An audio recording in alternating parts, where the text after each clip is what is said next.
Drugs రహిత సమాజమే లక్ష్యంగా రాష్ట్ర ప్రభుత్వం చర్యలు తీసుకుంటోందని రాష్ట్ర మంత్రి జూపల్లి కృష్ణారావు అన్నారు.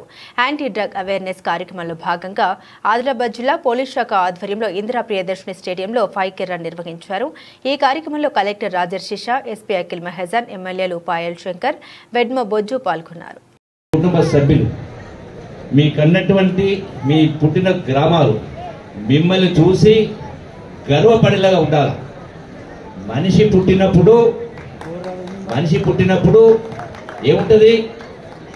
ఊపిరి ఉంటుంది, పేరు ఉండదు. మనిషి చనిపోయినప్పుడు ఊపిరి ఉండదు, కానీ పేరు ఉంటుంది.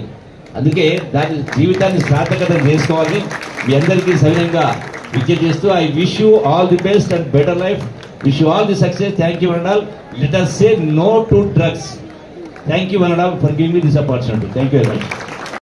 Organized as a part of anti-drugs awareness week. ఈ ప్రోగ్రామ్ లో మనం ఒక రన్ ఏర్పాటు చేస్తున్నాము సార్. మెయిన్ ఉద్దేశం ఏంటి అంటే డ్రగ్స్ కి bad effects, ill effects health పైన, సొసైటీ పైన, లేకపోతే లీగల్ కాన్సిక్వెన్సెస్ ఏముంటుంది సార్ వీళ్ళకి చెప్పడం ఆల్రెడీ జరిగింది సార్. మెయిన్ ఉద్దేశం ఇదే సార్. అంటే మన జిల్లాలో గాంజాయి అలవాటు కొంతమందికి ఉంది సార్. అది కాకుండా కొంతమంది గాంజా కూడా పండిస్తారు సార్. వాళ్ళపైన కేసెస్ కూడా నమోదైనాయి సార్. సో ఈ ర్యాలీతో, ఈ రన్తో మన పిల్లలకి అవేర్నెస్ కల్పించడం, దట్ ఈ డ్రగ్స్ తో దూరం ఉండాలి సార్.